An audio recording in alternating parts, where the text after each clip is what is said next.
Vincent Malloy is 7 years old. He's always polite and does what he's told. For a boy his age, he's considerate and nice. But he wants to be just like Vincent Price.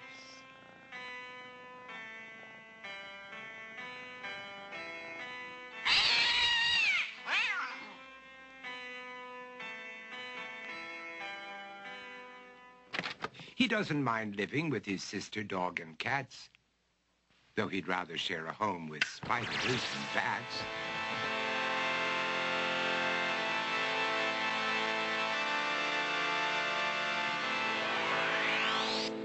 There he could reflect on the horrors he's invented and wander dark hallways alone and tormented.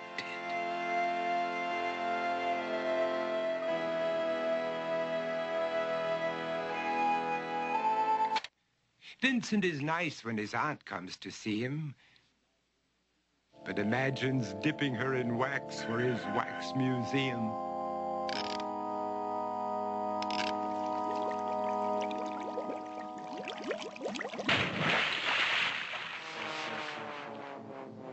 He likes to experiment on his dog, Abercrombie, in the hopes of creating a horrible zombie. So he and his horrible zombie dog could go searching for victims in the London fog. His thoughts, though, aren't only of ghoulish crime. He likes to paint and read to pass some of the time. While other kids read books like Go, Jane, Go, Vincent's favorite author is Edgar Allan Poe. One night, while reading a gruesome tale, he read a passage that made him turn pale. Such horrible news he could not survive, for his beautiful wife had been buried alive. He dug out her grave to make sure she was dead, unaware that her grave was his mother's flower bed. His mother sent Vincent off to his room.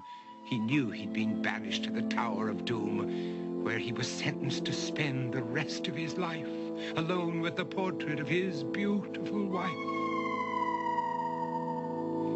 While alone and insane, encased in his tomb, Vincent's mother burst suddenly into the room. She said, "If you want to, you can go out and play. It's sunny outside and a beautiful day."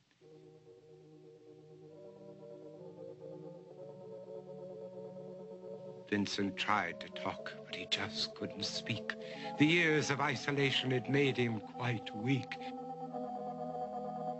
So he took out some paper and scrawled with a pen, "I am possessed by this house and can never leave it again." His mother said, "You're not possessed and you're not almost dead. These games that you play are all in your head. You're not Vincent Price, you're Vincent Malloy. You're not tormented or insane, you're just a young boy. You're 7 years old and you are my son. I want you to get outside and have some real fun." Her anger now spent, she walked out through the hall. And while Vincent backed slowly against the wall, the room started to sway, to shiver and creak. His horrid insanity had reached its peak. He saw Abercrombie, his zombie slave, and heard his wife call from beyond the grave. She spoke from her coffin and made ghoulish demands, while through cracking walls reached skeleton hands. Every horror in his life that had crept through his dreams swept his mad laughter to terrified screams. To escape the madness, he reached for the door, but fell limp and lifeless down on the floor. His voice was soft and very slow as he quoted The Raven from Edgar Allan Poe. "And my soul from out that shadow that lies floating on the floor shall be lifted nevermore."